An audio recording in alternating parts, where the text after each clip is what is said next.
मी त्या संध्याकाळी येऊन वडिलांना सांगितलं की माझं गव्हर्नमेंट मला पोचतं तेवढं मी करून ठेवलेलं आहे. प्रत्येक अभिनेत्याच्या किंवा लेखकाच्या किंवा फील्डमधल्या माणसाच्या घरात एक वाक्य बोललं जातं की हे भिकेचे डोहाळे आहेत. तेव्हा मी पळून गेलो. कळलं की आपल्यावरनं खूप जबाबदारी आल्यासारखं वाटलं त्यावेळी. माझ्या आजूबाजूची गर्दीच कमी झाली. सकाळी मी त्यांच्याकडे गेलो आणि त्यांनी मला कामाबद्दल विचारलं आणि दुपारी मी त्यांच्या ऑफिसला झोपलो होतो. आला मोठा शहाणा हॅशटॅग, यार बस झाला आता, कंटाळा आला, त्रास होतोय. तर मी बँकेच्या काउंटरवर असतो. क्रश, मागे डोंगर, डोंगरच्या पायथ्याशी घर, समोर एक विहीर, बाजूने वाहणारी नदी आणि खूप मोकळी जागा. पण आलोय मी ऍक्सिडेंटलीच. जर पंच वाजला नाही तर त्याच्या आयुष्यात पंच हेच नव्हतं. म्हणजे नमस्कार मंडळी, मी संतोष कामगावकर. माय महानगर लाईव्हमध्ये तुमचं नेहमीप्रमाणे स्वागत आहे. मंडळी, मनोरंजनाच्या क्षेत्रामध्ये जर सर्वात कठीण काम काय असेल तर हसवणं हे सर्वात कठीण काम समजलं जातं. आणि हे हसवण्याचं कठीण काम, ज्याचं आपण असं म्हणायला हरकत नाही की ते एक शिवधनुष्य आहे, तर ते पेलवण्याचं काम गेले 2-3 वर्ष महाराष्ट्राची हास्य जत्रा या मालिकेने केलेलं आहे. याच महाराष्ट्राच्या हास्य जत्रेतील पहिला मणी आज तुमच्यासोबत आम्ही सादर करत आहोत, त्यांच्यासोबत गप्पा मारणार आहोत. तर या आपण भेटूयात हास्य जत्रा फेम प्रथमेश शिवलकर. प्रथमेश, तुझं खूप खूप स्वागत आहे. थँक्यू दादा, थँक्यू. बरं, महाराष्ट्राची हास्य जत्रा ही आता तुझ्या नावाच्या पाठी चिकटलेली आहे. हां, तू आणि श्रमेश तुम्ही दोघे पण धमाल उडवून देत असता. आता तुम्ही घराघरामध्ये जाऊन पोचलात महाराष्ट्राच्या. काय बोलक्या प्रतिक्रिया मिळतात आता सध्या? खूप बोलक्या प्रतिक्रिया, म्हणजे ॲक्च्युली प्रतिक्रिया ह्या सगळ्या खूप मिक्स असतात. म्हणजे मुळात महाराष्ट्राची हास्यजत्रा ह्याच्यातला प्रत्येक कलाकार लोकांना त्यांच्या घरातला वाटतो. कारण कार्यक्रमाचं टायमिंगच लोकांच्या जेवणाच्या वेळेचं टायमिंग आहे आणि लोकांना असं वाटतं की हे कलाकार आपल्या घरात येऊन आपल्याला हसवतात. बरं, त्याच्यातली जी आम्ही सादर करतो स्किट ही सिच्युएशनल्स खूप असतात. तर त्या ज्या सिच्युएशन आहेत त्या लोकांवर कुठे ना कुठेतरी घडलेल्या असतात आणि त्या लॉजिकली लोकांना पटतात. त्यामुळे प्रतिक्रिया अशा असतात की बाबा कुठे वॉकला गेलं तर भेटणारी माणसं डायरेक्ट हात पकडून वगैरे, अरे तुम्ही ते ना प्रथमेश रमेश ना. तर कधी कधी मी एकटा असतो तर असं, अरे तुम्ही ते प्रथमेश रमेश ना. बोला हा, फक्त रमेश नाहीये सोबत. कधी कधी मला रमेश या नावाने ओळखलं जातं, कधी त्याला प्रथमेश नावाने ओळखलं जातं. आणि लोक खूप भरभरून बोलतात. म्हणजे आम्ही सादर केलेली कॅरेक्टर्स, आम्ही सादर केलेली स्किट, त्याच्याबद्दल त्यांना काय वाटलं, त्यांना कसं वाटलं, हे खूप बोललं जातं लोकांकडून. आणि काही प्रतिक्रिया अशा असतात की ते बाबा एक मनात आणि मेंदूत साठल्या जातात. म्हणजे मला ती एक प्रतिक्रिया किंवा तो एक मेसेज आलेला सांगायला आवडेल. एका मुलाने आम्हाला मेसेज केलेला रात्री 10-11 वाजता की त्याच्या बाजूला राहणाऱ्या काकी, त्यांचे मिस्टर मिलिटरीत होते आणि त्याने आम्हाला मेसेज केला की त्या काकी आज 6 महिन्याने का 1 वर्षाने हसल्या. आम्हाला कळलं नाही. तर आम्हाला जेव्हा आम्ही त्याच्याशी बोललो तेव्हा तो आम्हाला त्याने सांगितलं की त्यांचे मिस्टर मिलिटरीत होते आणि ते आमचे एपिसोड्स बघायचे, माझे आणि रमेशचे.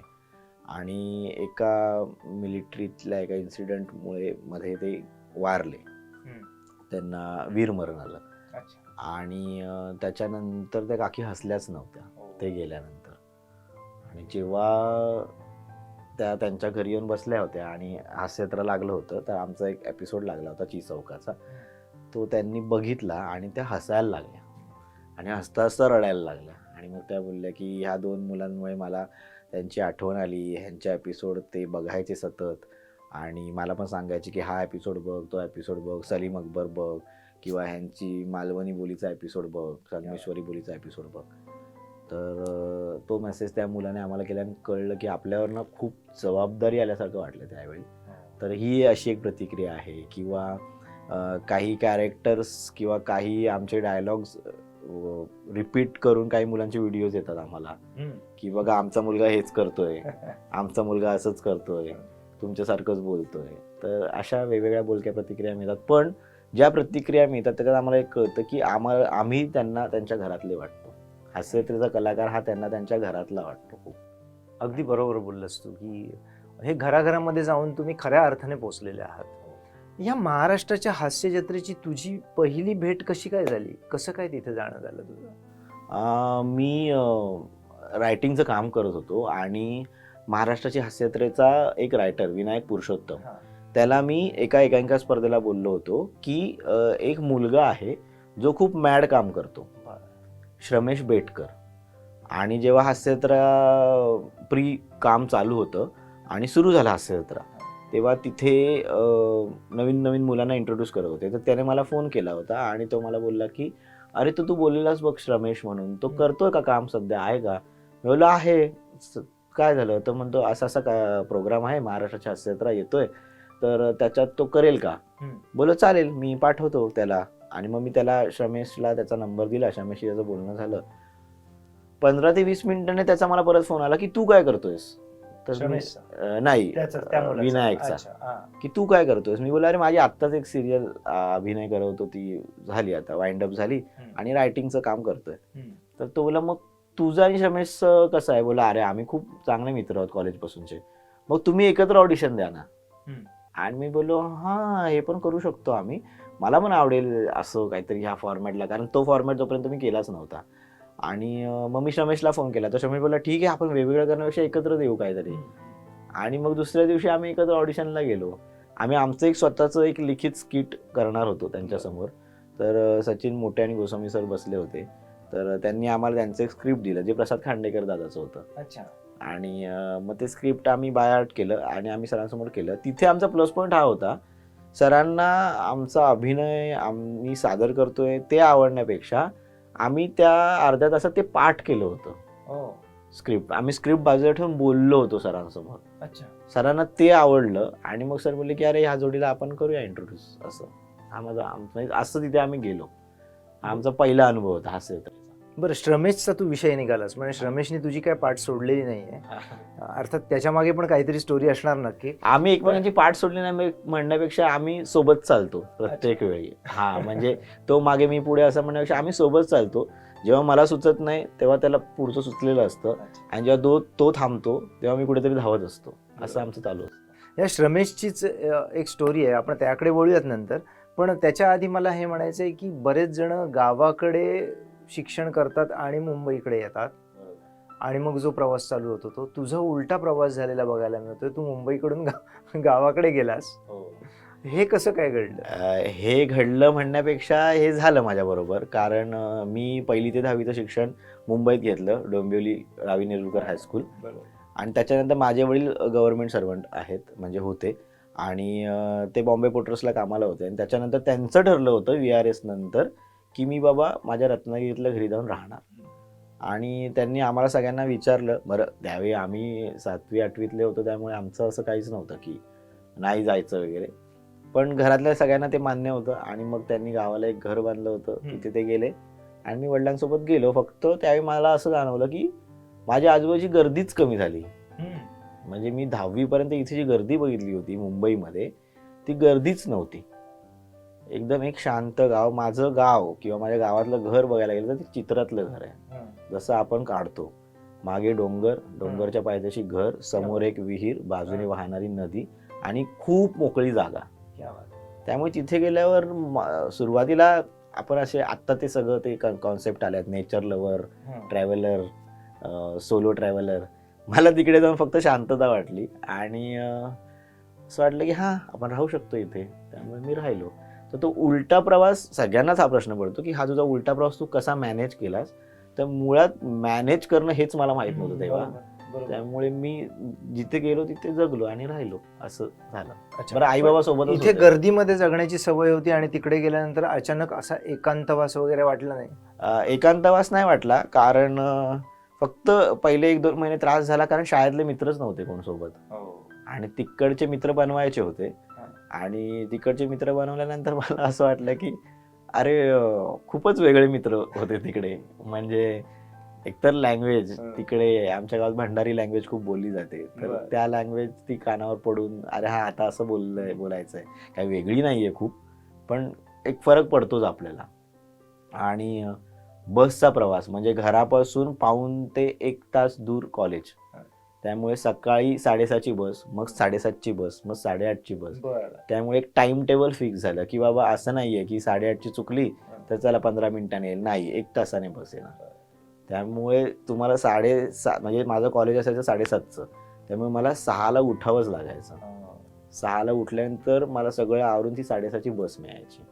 असं सगळं होतं आणि खूप ग्रीनरी, खूप नेचर बाजूला असल्यामुळे असं खूप होतं की बाबा काय म्हणतो, खूप हेल्दी जगणं हेल्दी झालं होतं. म्हणजे आत्ताही जे जगणं आपण जगायला जातो विकेंड काढून बाजूला, ते विकेंड काढायची गरज नव्हती. जगणं खूप हेल्दी झालं तिथे जाऊन. पण आता पूर्वीचे ते डोंबिवलीचे मित्र मिळतात का, भेटतात का? सगळेच नाही भेटत, हा. पण फोनवर बोलणं होतं. व्हॉट्सअप आलंय आता, व्हॉट्सअपवरती बोलणं होतं. माझा बालपण म्हणजे सिनियर के जी, ज्युनियर के जी, आता शिशु वर्ग तेव्हा होतं बोलायचो आपण, तेव्हापासूनचा माझा मित्र आहे रोहन बरबडे. तर त्याच्याशी माझं बोलणं होतं. आणि तुषार खैर, एक जो आपण बोलू शकतो, जो आता सोशल मीडियाला स्टार आहे, अच्छा, आला मोठा शहाणा हॅशटॅग, बरोबर. तर तो माझ्या शाळेमध्ये होता आणि त्याची मी पहिली ऍड बघितली टीव्हीवर. तर माझं असं आलं की अरे हा आपल्या शाळेत होता. आणि त्याने जेव्हा मला हास्यचित्र बघितलं तेव्हा त्याचं असं आलं की हा आपल्या वर्गात होता. आणि आत्ताच 2 दिवसापूर्वी तो त्याच्या फिल्मच्या प्रमोशनला हास्यचित्राला आला होता आणि आम्ही 15 ते 17 वर्षांनी भेटलो एकत्र. तर तो एक अनुभव आमचा खूप भारी होता. आणि भेटतात ते मित्र व्हॉट्सअप आणि ह्याच्या थ्रू कॉन्टॅक्टमध्ये असतात. बरं, श्रमेश बरोबरच्या मैत्रीचा काय किस्सा आहे, कुठून सुरू झाली ती? श्रमेश बरोबरची मैत्रीचा विशेष किस्सा आहे. म्हणजे कॉलेजमध्ये युथ फेस्टिवलची तयारी चालू होती, एकांकिका आणि हे सगळे विषय. आणि तिथे मला आमचे एक सर आहेत आंबेकर नावाचे, ते घेऊन गेले. मी रनिंग कॉमेंट्री करायचो क्रिकेटची, मला खूप आवडायची. आणि त्या सगळ्या रत्नागिरीतल्या सामन्यांसाठी वगैरे कॉलेजच्या ग्राउंडवर ते करत होतो. आणि तेवढ्यात ते सर मला बोलले की तू कल्चरलमध्ये काम करशील का, कल्चरलमध्ये काम करशील का, हा मुद्दाच वेगळा. बोललो काय करायचं, तर मला ते घेऊन गेले. तिकडे एक स्किट बसवलं जात होतं युथ फेस्टिवलचं, ते मी बघितलं. मुंबईचे डिरेक्टर आले होते, मग त्यांनी मला सांगितलं की ह्या मुलाचं काय होतंय का बघा. त्यांनी एक वेगवेगळे 6 टीम करून ते स्किट बसवलं आणि ते गेले मुंबईला. मुंबईला गेल्यानंतर जेव्हा ते रिटर्न आले तेव्हा मी पळून गेलो, मला काही करायचंच नव्हतं. मग परत मला तिकडे आणलं गेलं आणि मी बसलो. त्यावेळी त्या मेन टीम मधला एक मुलगा आजारी पडला. त्यावेळी श्रमेशने सांगितलं की हा 6 दिवस झाले का बघतोय स्किट, तर ह्याला तुम्ही घेऊन ट्राय करू शकता. आणि त्या कल्चरल विभागामध्ये माझ्या आणि श्रमेशची पहिली ओळख झाली. बरं, श्रमेश हा खूप सायन्सचा विद्यार्थी, पण तो खूप अतरंगी आहे स्टेजवरती अजूनही, ते आपण बघतो. तर मग आम्ही त्याच्याकडे बघून असं की अरे हा खूपच असं लवचिकपणा आणि सगळं. मग त्याने मला सरांसमोर रिकमेंडेड केलं, तर मला असं आलं की हा आपण चांगलं केलं पाहिजे किंवा काय. तर तिकडे आमची पहिली ओळख झाली, मग आमची गट्टी झाली, मग आम्ही एकमेकांशी बोलायला लागलो. श्रमेश, मी आणि अजून आमचे 3 मित्र आहेत, सुरेंद्र जाधव, तुषार विचारे आणि योगेश हटकमकर, अशा 5 जणांचा आम्ही एक शो तयार केला. आम्ही ते पब्लिक शो करायचो. काय शो होता तो? आम्ही त्यातून स्किट सादर करायचो. आणि सिंगिंगसाठी आणि डान्ससाठी तिकडे एक ग्रुप होता, त्या ग्रुपमधली मुलं घेऊन आम्ही असा एक 2 तासाचा हास्याविष्कार नावाचा शो सादर करायचो. जो रत्नागिरीमध्ये सादर करायचो. म्हणजे रत्नागिरी, लांजा, त्या तिकडच्या भागांमध्ये. त्याचे आम्हाला पैसे मिळायचे चांगले. आणि त्यात आमच्या 5 जणांचं मिळून एक शाळा नावाचं स्किट होतं, जे आम्ही 30 मिनिटं करायचो. स्किट हे 30 मिनिटं करायचो आम्ही, पण ते आवडायचं सगळ्यांना. आणि त्याच्यातून आम्हाला ओळख मिळाली रत्नागिरीत की अरे हे कलाकार चांगले आहेत. असंही व्हायचं की अरे ह्यांचं पुढे जाऊन काहीतरी होऊ शकेल किंवा काय. तर त्यात आमची घट्ट मैत्री व्हायला लागली. मग श्रमेश त्यातल्या त्या शहरात राहतो, तर श्रमेशचं घर आहे शहरात, त्याच्या घराला गच्ची आहे.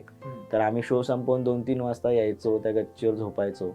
आणि मग झोपताना आम्ही 2 वाजता शो संपल्यावर 3-2:30 वगैरे श्रमेशच्या घरी पोहोचायचो. सकाळी 5-5:30 पर्यंत आपण पुढे कसं करिअर करायचं ही चर्चा व्हायची. 5-5:30 झोपायचो, उठून 6 वाजता आम्ही कॉलेजला जायचो. 6-6:30 ती चर्चा तिकडेच थांबायची. पण ज्या वेळेला म्हणजे काय म्हणतात, कॉलेज संपलं, ही गोष्ट खरी आहे का की कॉलेज संपल्यानंतर नोकरी करणं, काहीतरी उद्योगधंदा करणं याच्याकडे वळतात? तू इथे अपघाताने आलास, हो, आणि नोकरीवरती पाणी सोडून आलास. हो, करेक्ट आहे. काय प्रसंग होता तो? प्रसंग म्हणजे TY संपल्यानंतर जनरली आमच्या घरात सगळे कॉमर्स स्टुडंट आहेत. तर DNSB बँक, डोंबिवली नागरी सहकारी बँक, या बँकेची मी परीक्षा दिली होती. आणि ती मजेत दिलेली परीक्षा होती, कारण ती परीक्षा द्यायला मुंबईला यायला लागायचं. मग मुंबईला एक 2 दिवस फिरायला मिळेल ह्याने मी ती परीक्षा दिली आणि पहिल्या 25 जणात मी पास झालो. त्याच्यानंतर एक आपली ओरल एक्झाम होते, तोंडी परीक्षा आपण म्हणतो, तर तीही मी पास झालो कारण माझं अकाउंट खूप चांगलं होतं. आणि माझ्या घरी लेटर आलं जॉईनिंगचं. 21 मार्चला जॉईनिंग होतं आणि 31 मार्च 10 दिवस ते ट्रेनिंग त्यांचं होतं आणि 1 एप्रिलपासून किती सालची गोष्ट आहे आजपासून? 11-12. अच्छा, 11-12. जवळजवळ 10-12 वर्षापूर्वीची गोष्ट आहे. बरं. आणि घरात असं झालं, अरे बँकेची नोकरी मिळणार किंवा काय. बरं, त्यावेळी असं होतं की DNSB बँकेमध्ये काही जवळची माणसं होती, तर त्यांचं असं म्हणणं होतं की अरे ह्याचं आपण करूया आणि मग रत्नागिरीत एक ब्रँच ओपन होईल, तिथे हा मुलगा लागेल कामाला. हे सगळं चालू असताना 2009 साली 3 इडियट्स पिक्चर आलाय, तो मी बघितला होता. आणि तो बघताना असं झालं, आता हे खूप फिल्मी आहे पण हे माझ्या आयुष्यात घडलंय. तो पिक्चर मी, श्रमेश आणि तुषार आम्ही तिघांनी बघितला आणि मी त्या संध्याकाळी येऊन वडिलांना सांगितलं की मला बँकेची नोकरी नाही करायची, मला ह्याच्यात करिअर करायचं. आता ह्या क्षेत्राचं नाव पण नाही ना काही. वडील बोलले ह्याच्यात करिअर करायचं म्हणजे काय, तर बोलले मी मुंबईला जातो आणि बघतो काय मला होतंय का माझ्याच्यान किंवा काय. आणि एकीकडे तुझं बँकेचं कन्फर्म झालं होतं? कन्फर्म झालं होतं, माझ्याकडे लेटर होतं बँकेचं. अच्छा. म्हणजे मी आत्ता 2018ला वगैरे ते हरवलं असेल, कोविडच्या आधीमध्ये माझ्याकडे ते लेटर होतं म्हणजे दाखवायला की मी पास झालो होतो. आणि वडील बोलले की ठीक आहे, माझे वडील आणि आई खूप सपोर्टिव्ह आहेत या बाबतीत. ते बोलले की ठीक आहे, फक्त वयाच्या 25व्या वर्षी तू स्वतःच्या पायावर उभा पाहिजेस एवढंच, कारण तू आम्हाला पोसावंस अशी आमची इच्छा नाही. मी गव्हर्नमेंट सर्वंट आहे, माझं गव्हर्नमेंट मला पोचतं तेवढं मी करून ठेवलेलं आहे, पण तुम्ही स्वतःचं काय ते बघा. असं झाल्यावरती मग मी मुंबईला आलो आणि मग ह्या क्षेत्रात हळू गोष्टी सुरू केल्या. पण आलोय मी ॲक्सिडेंटलीच. म्हणजे खरं बघायला गेलं तर त्यावेळी कॉमेंट्री करताना ते सर घेऊन गेले नसते, म्हणजे क्रिकेटची कॉमेंट्री करताना ते सर घेऊन गेले नसते कल्चरल विभागात, आणि श्रमेशने मला जर पुढे केलं नसतं की अरे हा पण करतो, ह्या मुलाला बघा, तर मी नसतोच आलो. म्हणजे आणि माझ्या मनातही नव्हतं की मला जाऊन अभिनय क्षेत्रात किंवा लेखन क्षेत्रात काहीतरी करायचं, असं मनातही नव्हतं. म्हणजे त्यामुळे आम्ही प्रत्येक वेळी तेच सांगतो की मी ह्या क्षेत्रात अपघाताने झालो. पण मग वडिलांच्या म्हणजे वडिलांची म्हणा, घरच्यांची म्हणा, इतरांची काय प्रतिक्रिया, म्हणजे फक्त तेवढ्यापुरतीच मर्यादित होती की प्रत्येक अभिनेत्याच्या किंवा लेखकाच्या किंवा फील्ड मधल्या माणसाच्या घरात एक वाक्य बोललं जातं की हे भिकेचे डोहाळे आहेत. तर तेही वाक्य माझ्या घरात बोललं गेलं 1-2दा, पण असा स्ट्रॉंग अपोज कुठेच नव्हता की अरे आता हे नको करू, बस झालं, नोकरी बघ, काय हे कर ते कर. आज काय प्रतिक्रिया आहेत घरच्यांच्या? आज त्यांना प्रतिक्रिया म्हणजे त्यांना ओळखलं जातं की अरे प्रथमेश शिवलकरचे बाबा ना तुम्ही, अरे प्रथमेश शिवलकरची आई ना तू. मग त्यांना ते मस्त वाटतं. आणि तरी सुद्धा 2020 पर्यंत पण त्यांचं असं होतं की हे ठीक आहे, पण एक नोकरी बिकरी साईडला असेल तर बरं आहे. त्यामुळे ते खूप असे नॉर्मल आई बाबा आहेत असं बोलू शकतो मी. आणि त्यांना एवढंच असतं की बाबा ते एक जुनी पठडी आहे ना आपली, की महिन्याच्या 1 तारखेला एक पगार आला पाहिजे, त्याच्यातले काही गोष्टी सेव्ह झाल्या पाहिजेत किंवा काय. तर आज त्यांना खूप चांगलं वाटतं मुळात मी जे काम करतो ते. आणि त्यांना खूपच असं प्राऊड फील म्हणण्यापेक्षा त्यांचं म्हणणं आहे की माझ्या मुलाने जे ठरवलं ते त्याने करून दाखवलं. कारण त्यावेळी सगळे नातेवाईक पण त्यांना तेच बोलायचे की अरे तो तिथे करतोय ते बघा बाबा, मुंबईत काय भाड्याच्या घरात राहतोय, 4 मित्र एकत्र राहतात, असं नसतं आयुष्य. त्यांना सांगा नोकरी करा, MIDCतली नोकरी बघा, हे एक असतं. एखाद्या तर एवढं आता M.Com शिकलाय तर ते काय असंच शिकून ठेवणार आहे का. तर 1-2दा त्यांनी ते ऐकलं. एकदा ते सगळ्यांना बोलले होते की त्याचं चाललंय ना, तो करू दे. आणि मग आता हे हास्यचित्रातून जेव्हा ओळख मिळाली, नाव मिळालं, तेव्हा तेच एकदा बोलले होते सगळ्यांसोबत की त्याने ठरवलंय तर त्याने ते केलंय. त्यामुळे आता मला बरं वाटतं तो दिसतो. बरं प्रथमेश, या क्षेत्रामध्ये आलास फक्त अभिनेता होण्यासाठी असं नव्हतं, मला वाटतं की लेखन पण साईड बाय साईड चालू आहे तुझं.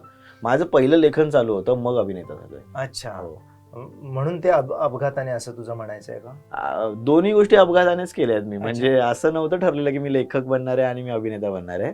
मी आलोच अपघाताने, एवढंच मला माहिती आहे की माझ्या डोक्यातच नव्हतं. म्हणजे FY पर्यंत मी अभिनेता किंवा लेखक बनेन हे मला माहीतच नव्हतं.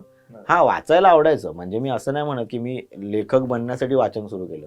मी माझ्या कॉलेजच्या लायब्ररीमध्ये रत्नाकर मतकरी अख्खे वाचून काढले, कारण मला आवडायचं खूप खूप. म्हणजे रत्नागिरीत गेल्या तर TM नावाची लायब्ररी आहे, जुनी लायब्ररी आहे, टिळक स्मारक मंदिर म्हणून. आणि जुनी म्हणजे प्रचंड जुनी लायब्ररी आहे आणि त्याचं बांधकामही जुनं आहे. बरं, त्याच्यामध्ये ना अशा रूम्स आहेत प्रत्येक लेखकाच्या किंवा काही गोष्टीच्या, तर 4 बाजूने पुस्तकं असतात तुमच्या शेल्फ आणि मध्ये खुर्च्या आहेत. त्यामुळे ते वाचन संस्कृती तुमच्यात रुळतेच.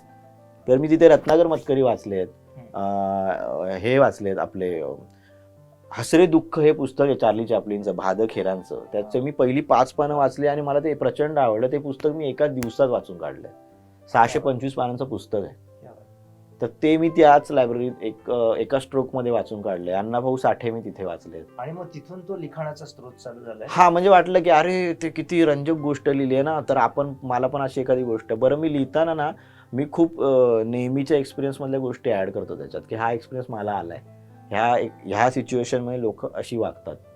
आणि मग कोणी विचारलं समोर अरे हा असं कसं, तर मी हा एक्सपिरियन्स घेतला असं मी लगेच सांगून मोकळा होतो, कारण मी तो घेतलेला असतो.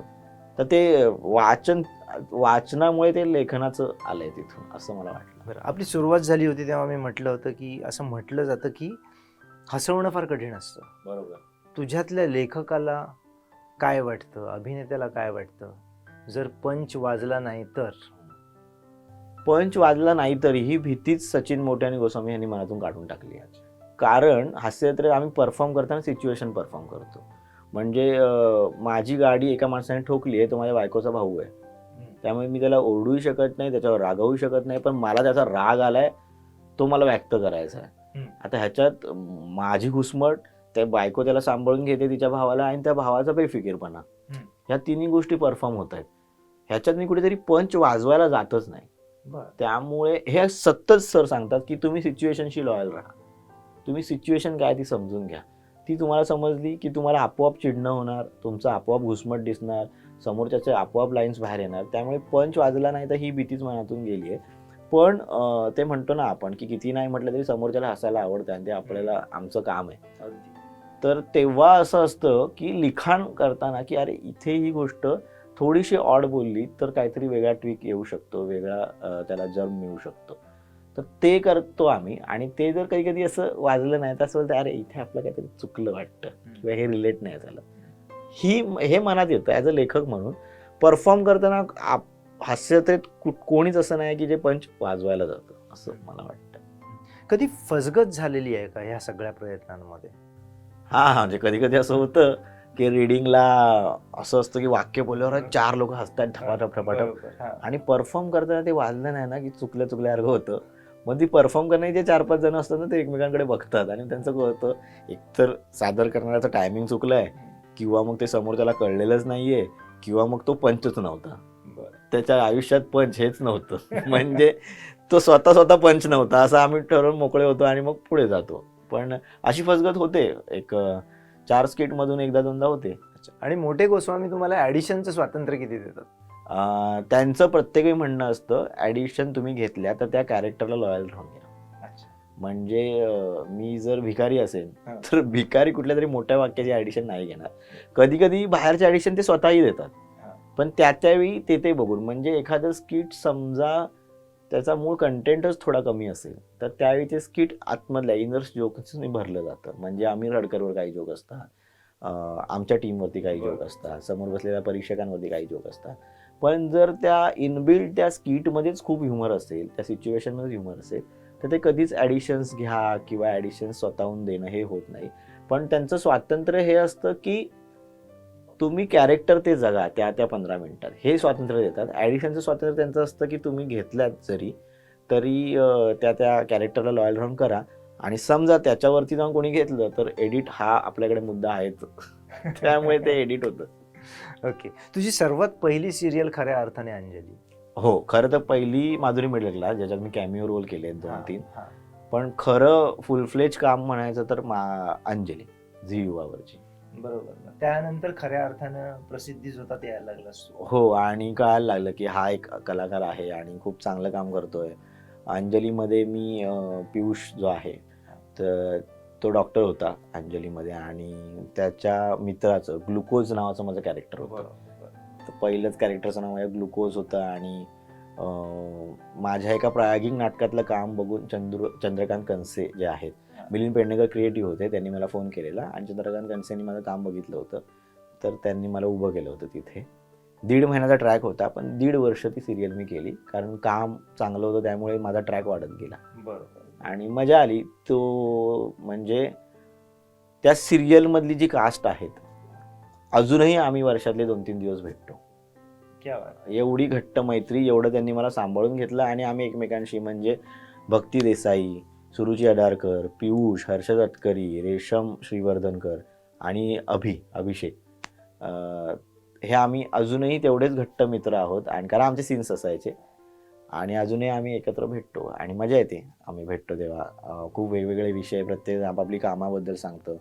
त्यावेळी अंजलीला आम्ही काय केलं होतं ते एक बोलणं होतं. पण तो एक माझा खूप चांगला ग्रुप आहे. क्या बात आहे. आता सध्या तुझ्या हातामध्ये असलेले प्रोजेक्ट कुठे कुठे तू आम्हाला दिसणार आहेस, किंवा लिखाणामधून तू कुठे कुठे दिसणार आहेस?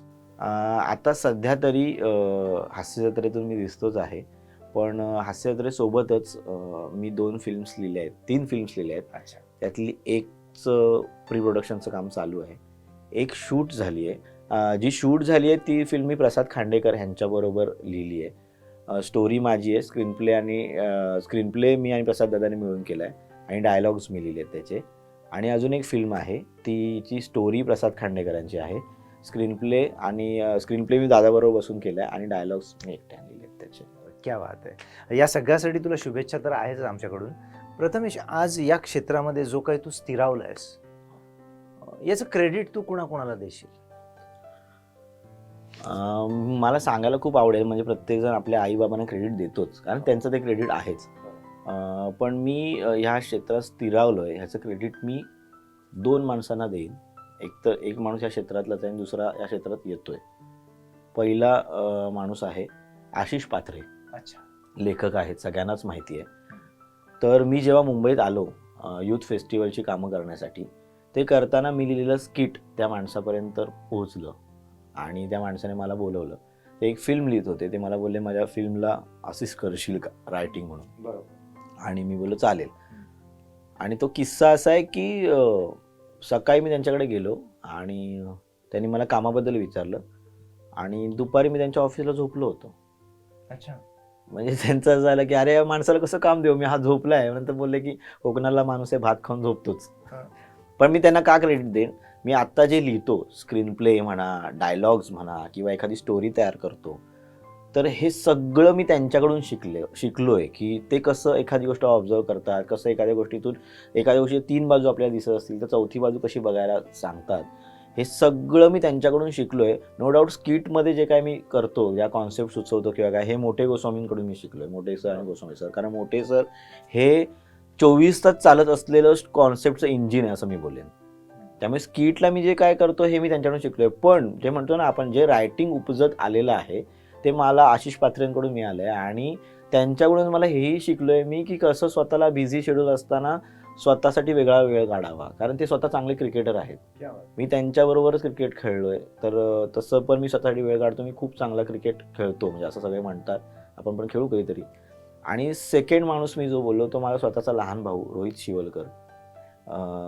तो येतोय कारण का, तो आता सन मराठीची एक सिरियल ॲज अ लीड म्हणून करतो. तर मी जेव्हा मला असं वाटायचं की अरे यार बस झाला आता, कंटाळा आला, त्रास होतोय, तर तेव्हा तो माझ्याबरोबर असायचा. त्याला मी हे क्रेडिट देतो कारण तो खूप पॉझिटिव्ह आहे, खूप पॉझिटिव्ह. म्हणजे कोविडच्या काळात त्याचा एक किस्सा आहे. कोविडच्या काळात मला खूप डेंजर लेवलचा कोविड झाला होता. माझे लंग्स 80% डॅमेज होते.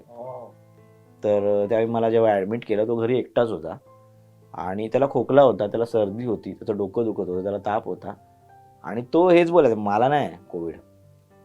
टेस्ट करायला लोक आली घरी, त्याची टेस्ट निगेटिव्ह आली होती. म्हणजे तो एवढा पॉझिटिव्ह आहे. म्हणजे मला जर मी ते क्रेडिट त्याला पण दे की जेव्हा मला असं नर्वस फील होतं तेव्हा तो असतो सोबत. तर तो आहे. तर मी ते क्रेडिट रोहित शिवलकरला देईन. आणि उरलेलं जे काय आहे, उरलेलं म्हणण्यापेक्षा माझ्या लेखन क्षेत्रातलं क्रेडिट हे मी आशिष पात्रे यांनाच देईन. म्हणजे असं म्हणायला हरकत नाही, अनेकांच्या करिअरची सुरुवात ते जागे झाल्यानंतर होतात, तुझ्या करिअरची सुरुवात झोपून झाली. हो, हे बोलू शकतो आपण, हे बोलू शकतो. बरं, चला खेळाचा उल्लेख केलास क्रिकेटचा, आपण एक छोटासा खेळ खेळूयात. हो. ज्याला आपण रॅपिड फायर म्हणतो. छोटासा आहे अगदी. उत्तर पटापट द्यायची आणि दुसरी महत्वाची गोष्ट म्हणजे एका प्रश्नाचं एकच उत्तर असलं पाहिजे, दोन नसली पाहिजे. बरं, ओके. तू या क्षेत्रात आहेस ज्या मनोरंजनाच्या, आवडता चित्रपट कोणता? आवडता चित्रपट मेरा नाम जोकर. राज कपूर. आवडता दिग्दर्शक कोण? आवडता दिग्दर्शक, पण ह्या म्हणजे आता आधीपासूनचा मी सांगू की आता जे माहिती आहे ते? नाही, तुझा आवडता दिग्दर्शक एक जर ठरवलंस. निलेश गोपनारायण, म्हणजे त्यांचं नाव कोणालाच माहित नाहीये, पण मी माझ्या आयुष्यातली एकांकिका ज्याने मला खूप ओळख मिळाली ती एकांकिका त्यांनी डिरेक्ट केली आणि माझ्यातलं अभिनय की मी काय करू शकतो हे त्या माणसाने मला शिकवलं. ओके. तर निलेश गोपनारायण नाव कोणालाच माहित नाहीये, पण माझ्यासाठी ते माझे आवडते दिग्दर्शक आहे. बरं, तुझीच एखादी अशी गोष्ट जी तुला बदलायची आहे, तुझ्या व्यक्तिमत्वातली एक गोष्ट जी तुला बदलायची? फिटनेस कडे कमी लक्ष देतो मी, ते मला बदलायचंय. दरवेळी ठरवतो, करतो, पण ते अर्ध्यावर सुटतो. एक नावडता शब्द? नाही. एक अविस्मरणीय कॉम्प्लिमेंट आतापर्यंत मिळालेली? एक नाही, खूप वेळा मिळाली आहे, कारण ते माझं आवडतं व्यक्तिमत्व आहे. मला खूप जण असं सांगतात की तू लक्ष्मीकांत बेर्डे सारखा दिसतोस आणि त्यांची झलक तुझ्यात दिसते, आणि मला ती खूप आवडते कॉम्प्लिमेंट, कारण मला ते खूप आवडतं. एक रोल मॉडेल कोण? Charlie Chaplin. तू जर या क्षेत्रात नसतास तर मी बँकेच्या काउंटरवर असतो. म्हणजे बँका एका चांगल्या अकाउंटंटला मुकल्या, किंवा मग बँका एका गडबड करणाऱ्या अकाउंटंटला मुकल्या असं पण म्हणू शकतो आपण. रुपेरी पडद्यावरची एक क्रश सांग. क्रश नाही. स्वतःला एका शब्दात जर सांगायचं झालं तर काय सांगशील? पॉझिटिव्ह.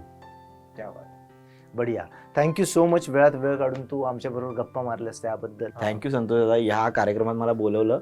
आणि मुळात हा कार्यक्रम जो आहे, मला कुठेच असं वाटलं नाही मी कोणाला तरी प्रश्नांची उत्तरं द्यायला आलोय किंवा काय करतोय. मला असं वाटलं मी आपल्याच एका, म्हणजे हे खरंच मनापासून सांगतोय की मला असं वाटलं मी माझ्याच एका माझ्यापेक्षा सिनियर असलेल्या दादासमोर बसलोय आणि बोलतोय. त्यामुळे खूप खूप थँक्यू, मजा आली. तुला तुझ्या सगळ्या प्रोजेक्टसाठी खूप खूप शुभेच्छा आहेत. थँक्यू दादा, थँक्यू. तर मंडळी, हा होता हास्य जत्रा फेम प्रथमेश शिवलकर, ज्याच्याबरोबर आता आपण गप्पा मारल्या. आमचा हा व्हिडिओ जर तुम्हाला आवडला असेल तर तो लवकरात लवकर लाईक करा, त्याच्यावरती कमेंट करायला विसरू नका. आणि जर आमचं हे चॅनल अजून तुम्ही सबस्क्राईब केलं नसेल तर ते लवकरात लवकर सबस्क्राईब करा. आणि हो, बेल आयकन दाबायला विसरू नका, कारण शास्त्र असतं ते. हो, करेक्ट. थँक्यू.